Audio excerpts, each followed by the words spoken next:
Евро әкренләп 100 сумга омтыла, доллар 85-ке. Россия рубле янәдән тотырыксызлана башлады. Түбәнгә тәгәрәү нәрсәгә бәйле? Борчылыр өчен сәбәп бармы?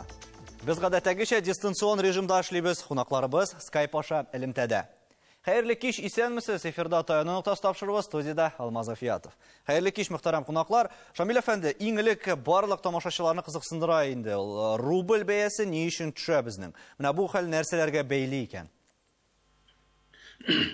Бүгін көндә менә соңгы 2 көндә рубльнең төшүенең сәбәпләрен ачыкларга бик авыр. Чөнки аңа турыдан-туры тәэсир итә торган сәбәпләр юк. Америка президентын сайлауларга әле аның нәтиҗәләре юк. Анысын көтәбез инде. Нинди генә президентны сайласак та анда безнең рубльнең бәясе төшәчәк. Долларга карата. Булай bir сәбәбе етіп қарарға болайды. Менә коронавирус бит икенче дулкыны күтәрелеп бара. Менә шуңа күрәдер дип уйлыйм инде мен. Бу соңгы көндә мәсәлән 1 сум 50 тиенгә евро, 1 сум 37 тиенгә доллар үсте. Менә шул коронавирус дип уйлап торам. Монда белгечләрдә 3 төрле юнәлешне билгели. Ул сез әйткән беренчесе инде әлбәттә коронавирус белән бәйле, икенчесе нәкъ менә АКШта баручы сайлау алды компаниясе белән һәм әлбәттә инде өченчесе әле нефть бәясенең үзгәрүе. Шул ук Ливиядә мәсәлән. Менә ярый аңлашыла, коронавирус нефтьне аңлап була әле. Менә Шамил әфәнде, АКШтагы сайлаулар ничек тәэсир итә рубльнең төшүенә? Нәрсә әйтәсе килә? Рубльнең төшүенә бит аны кем төшерә икән, шунардан башларга кирәк. Үзеннән үзе рубль белән төшеп китә алмый бит ул. Аны кемдер төшерә, ниндидер политик ягы бар инде аның. Шуңа күрә шушы төшерүче әгъзаларның ничек дип әйтим, интересларын карарга кирәк барыннан да элек. Ни өчен аларга бүгенге көндә рубльне төшерергә кирәк? Минем уйлавымча, рубльне төшерүдә безнең хөкүмәтебез һәм менә чит илгә экспорт монополияларының тәэсире аркасындадыр дип уйлыйм. Аларның планлаштырылган эшләре ул. Чөнки менә ел ахыры җитте. Хәзер алар ул монополиялар Газпром, например, нефть компаниялары, аларга бүгенге көндә үзләренең долларовый булган табышларын, выручканы, аларның күп мөдәрәлешен анда процентлап атала инде. Алар аны дәүләткә сатырга тиешләр. Сатканда күбрәк рубль алырга кирәк бит инде. Шуңа күрә алар вакытлыча гына күтәрәләр менә мәсәлән бүгенге көндә. Долларны сатып өлгерәләр и күп итеп рубль алалар. Шул рубльләр белән аннан соң инде үзләренең башка ниндидер йомышларын үти алалар. Шулар дип уйлыйм мин аны. Менә бу рубльнең үзгәрүе, Ләйсән, ничек уйлыйсыз, халыкның кесәсенә ничек сугачак беренче чиратта? Чөнки бу бит инде гадәттә уңай якка түгел, киресенчә тискәре якка йогынты ясыйдыр. Әлбәттә, бу инде иң беренче чиратта безнең халкыбызга бик начар тәэсир ясый. Чөнки ни әйткәндә, безнең күпме әйберләр бит инде импорт белән керә дип әйтегән, шул ук алсак инде Кытай безнең күп әйберләрне җитештерә. Без инде Кытай сайтларыннан шуй заказ бирәбез, киемнәр, ой киемнәр, шуй ук менә бу витаминнарга карасак та шуй бит читтән кертәбез инде аларында. Әлбәттә, аларның бәясе бит рубльдә түгел, алар безнең доллар белән санала. Әлбәттә, доллар ныгайган саен безнең менә шул Кытай әйберләренең дә бәясе долларларда кыйммәтләнә, һәм инде рубль белән хезмәт хакы алучыларга ул бик авыр кесәгә яхшы сугар дип әйтәсе килә. Мәсәлән, алык кеше эшләде мәсәлән 30 мең. Шулай бит, аның мәсәлән 5 меңен мәсәлән ай саен инде гадәттәгечә әйбергә заказ бирә. Мәсәлән, 5 мең күпме була, менә 5 мең долларга әйләндерсәк. Инде менә доллар артып киткәннән соң, ул инде әйбер алу мөмкинлеге аның кими бара дип әйтәсе килә инде. Шо, аннары менә бу өстәп әйтәсем килә, монда әле долларга түгел, монда әле безнең инфляция да бар. Безнең инфляция белән чагыштырганда, рубльдә безнең инфляциябыз күпкә артыграк доллар белән чагыштырганда. Әлбәттә, безнең дәүләтебез официаль рәвештә күрсәтә безнең инфляцияны менә ул 5%, 6% яисә 7% дип, ләкин реаль инфляция безнең Россиябызда ул 10-15% тәшкил итә. Нәкъ менә әлеге инфляция турында без яңа гына килеп кушылган Алсу Нәбиевадан да сорарбыз. Алсу, хәерле кичләр. Менә әйтеп киттегез әлеге инфляция кешенең кесәсенә ничек сугачак, ниндирәк зыян салырга мөмкин икән? Инфляция гомумән безнең икътисадыбызга тәэсир итә, кешенең кесәсенә дә тәэсир итә. Бу инде күп факторлар белән бәйле.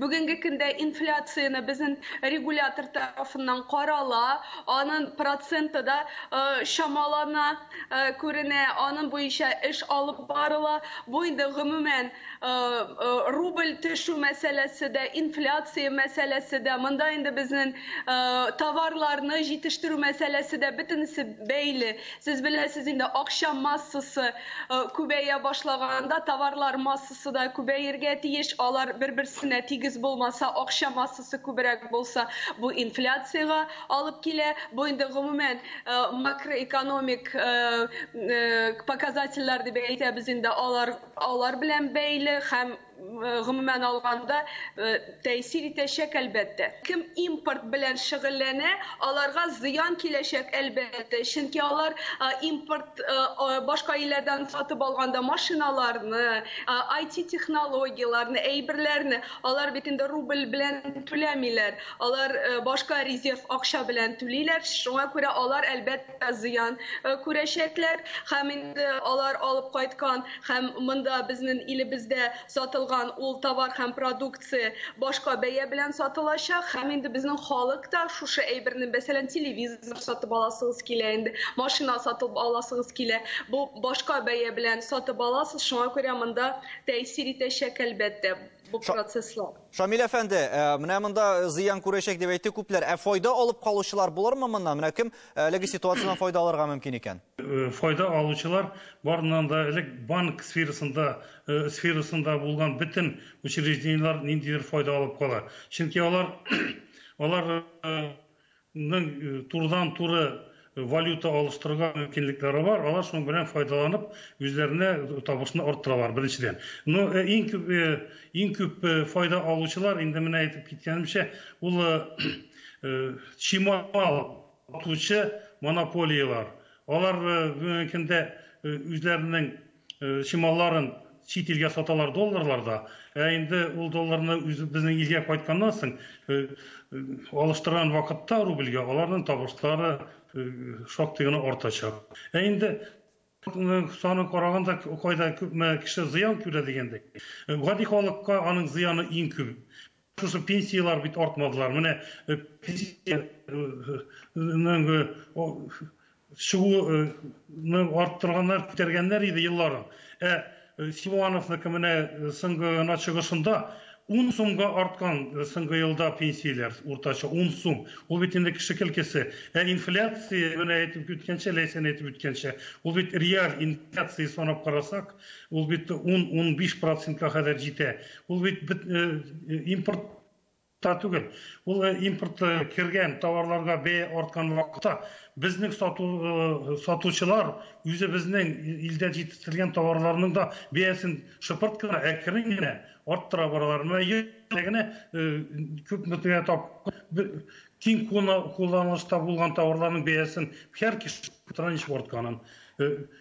Күп халыкның күп өлешенә зыян китерә бу инфляция. Әле бит мондый вакыйга булганнан соң, менә әгәр дә яңалыклардан кешеләр укып бара икән, шул ук доллар һәм евро рубльгә карата арта бара икән, халык агыла башлый шул ук валютаны алыштырырга, кемнең кесәсендә акча бар икән. Ләйсән, нәрсә эшләргә кирәк бу очракта? Менә кем утышта кала? Шул ук долларга алыштыручылармы, еврога алыштыручылармы, әллә рубльдә саклап калучылармы? Моны алдан фаразлап буламы гомумән?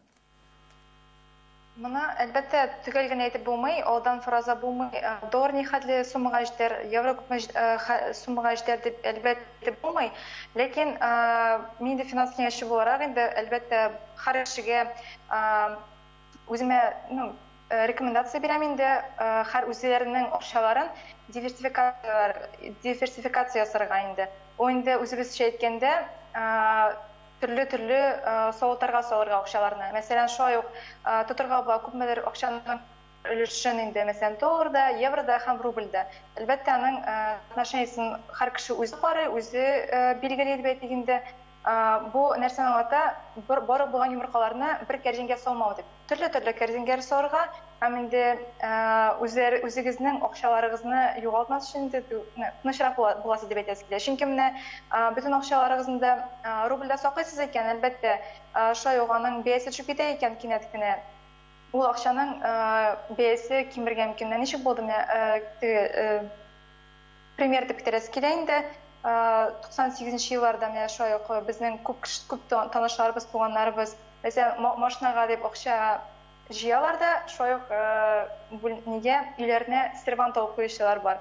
Әлбәттә, бик начар иток дип әйтәсе килә инде. Андый хәлгә калмас өчен үзегезнең портфельләрегезне, үзегезнең булган сакланган акчаларыгызны, финанс мендәрләрегезне дип әйтик инде, диверсификацияләргә кирәк.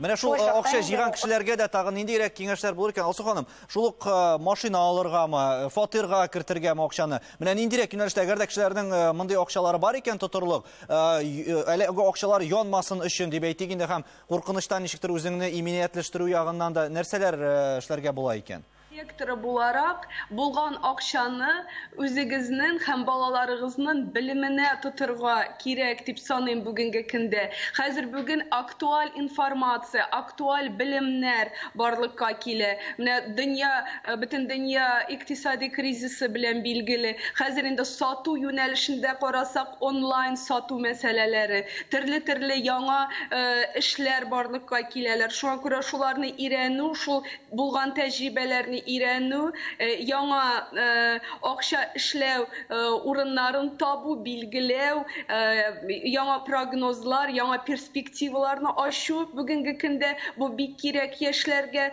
Кешеләрнең, мәсәлән, балалары юк икән, яисә инде алар белемле икән, белем алганнар икән. Менә нәрсә алырга? Товар дип әйтик инде. Шул ук, мәсәлән, техника, көнкүреш техникасымы, машинамы, фатирмы? Безнең Ләйсән әйтте, корзина дип әйтәбез бит инде аны. Ул корзинага төрле валюталарны кертте, ул алымында алтын да бар, алтын да алып куеп була. Кемдер таш белән шөгыльләнә, ташларны алалар, аның хәтле ул күләмдә акчалары булса.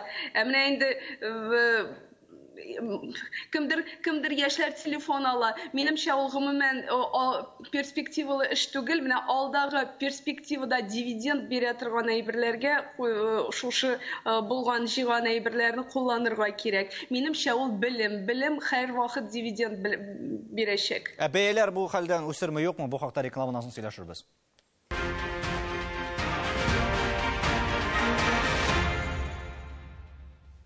Татарстан Яңа гасыр телеканалында таяну нокта ұстап жүрбез. Бүген акча мәсьәләсе турында сөйләшәбез. Рубль тотрыклы түгел һәм төрле сәбәпләрне ачыкларга тырыштык. Менә бу рубльнең ни өчен шулай булуын. Әйдәгез әле бу урында икътисад белгече Илгизар Гайнетдиновның да фикерен тыңлап үтик. Күпкенә белгечләрнең әйтүенчә, нефть бәясенә базарда бәяләрнең тотрыксызлануы яки аска төшүе коронавирус пандемиясе белән бәйле. Чөнки коронавирус пандемиясе аркасында ысылма изоляцияга яки үз изоляцияга күчәләр күп илләрдә. Бу исә куллануның базар шартларында куллануны кимүен, аска төшүен китерә һәм шул вакытта куллану кимегән сайын нефть, газ һәм башка ягулык чыганакларына сорау да кими. Сорау кимегәч инде дөнья базарында нефтьнең бәясе төшә. Бу бер-берсе белән әлбәттә бәйләнгән.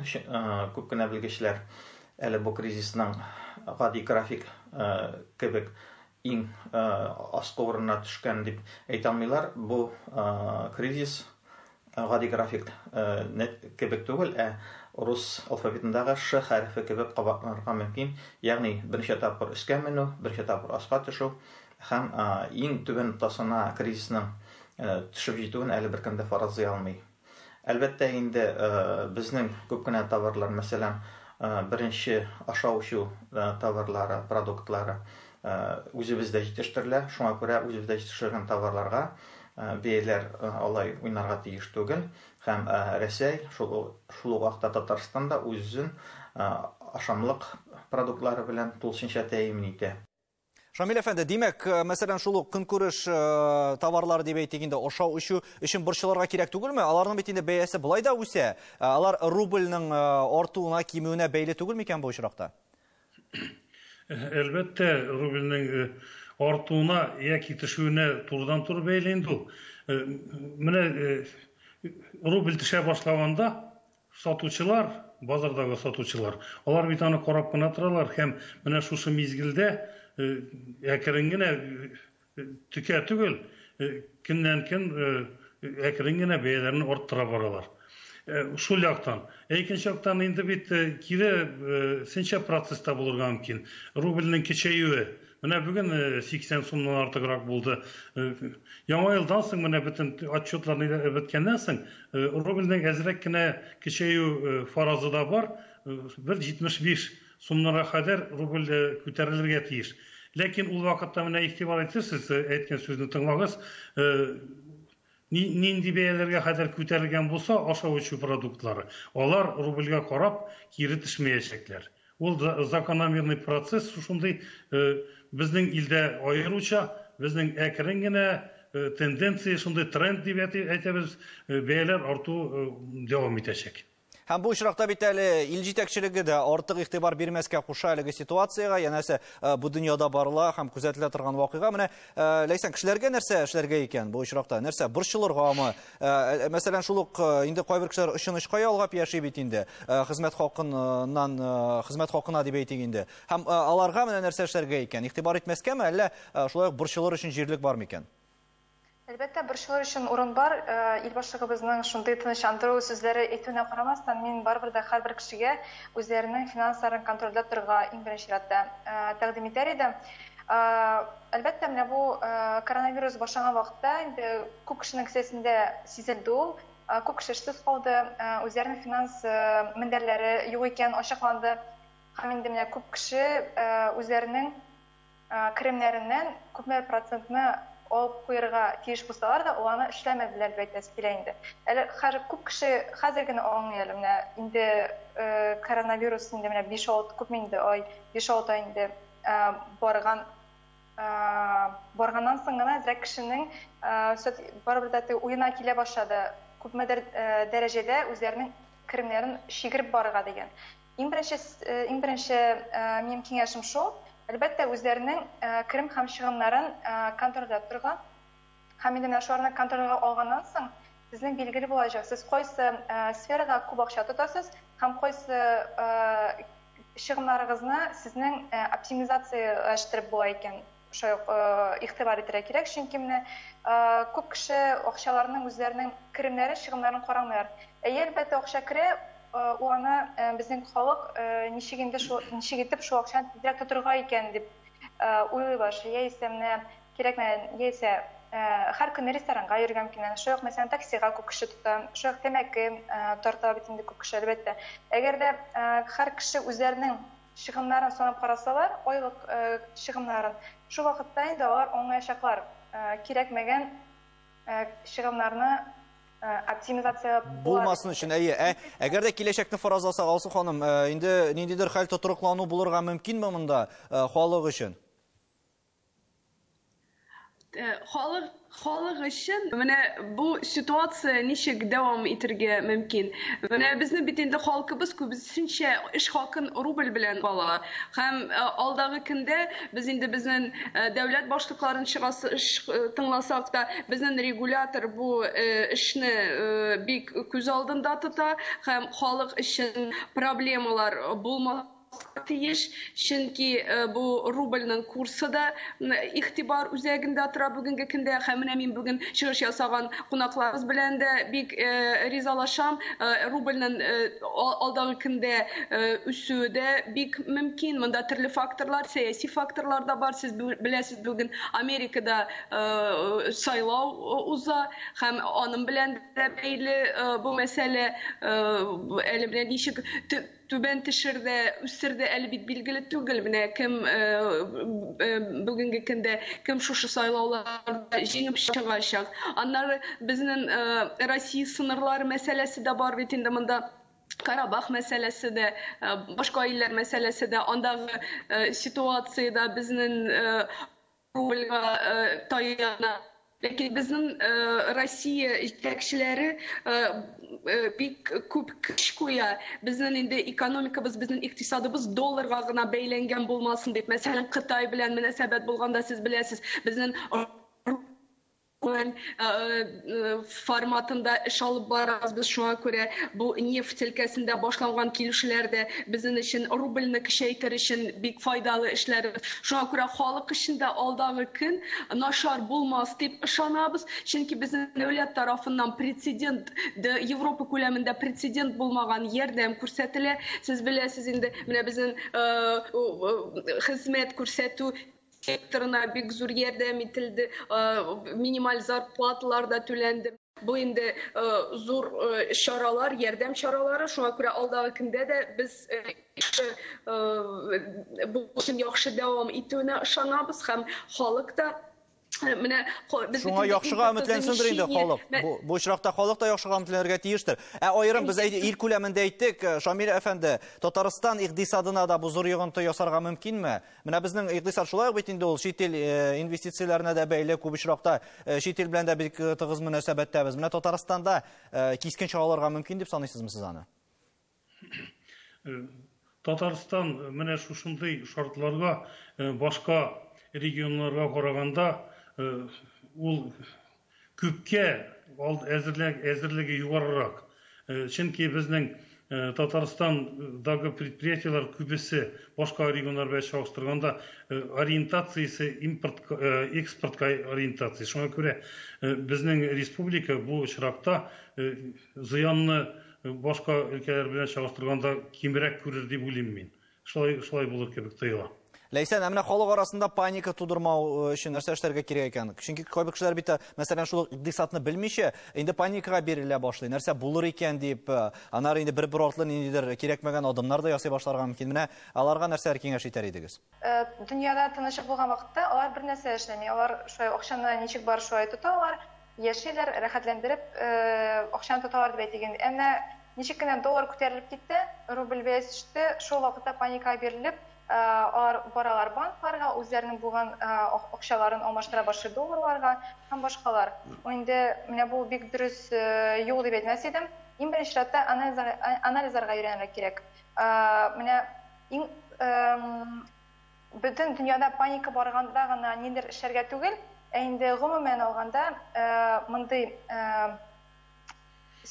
бай яшәеш тормышында һәр вакытта яңалыкларны карап торырга һәм ситуацияны анализларга өйрәнергә кирәк дип әйтәсе килә инде. Һәм менә мондый кинәт кенә менеп киткән арада, әлбәттә бу теге юкка кабартылган теге пузырь дип сөйләшәбез бит инде булырга мөмкин. Андый очраклардан сак булырга кирәк, сак эшләргә кирәк. Бер эшләр белән киңәшләшергә була.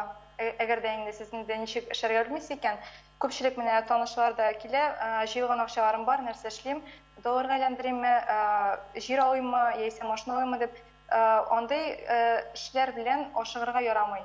Иң беренче чиратта киңәшләшергә, әгәр дә инде үзегездә мөмкинлегегез бар икән, инде шул үзебезнең экономикада, рынокта дип әйтгәндә ситуацияны билгеләргә тырышырга кирәк. Алсу ханым, менә бүген безнең илдә акчаның кыйммәтен билгеләүдә сезнеңчә нәрсә таяну нотасы булырга тиеш? Социаль фактор әлбәттә. Менә аңа карасак, безнең акчаның кыйммәтлеге төрле әйберләр белән билгеләнә. Аның нинди запасы булуы, минемчә бу экономик классикасында билгеләнгән әйберләр беләндер, яңа әйберләр юктыр дип уйлыйм мин. Бик зур рәхмәт безнең белән элемтәдә булганыгыз өчен. Сау булыгыз. Финанс күрсәткечләр белән алга таба ни булыр, беркем дә төгәл генә әйтә алмый, иң мөһиме кешеләр зур зыян күрмәсен иде. Исәнлектә күрешергә язсын.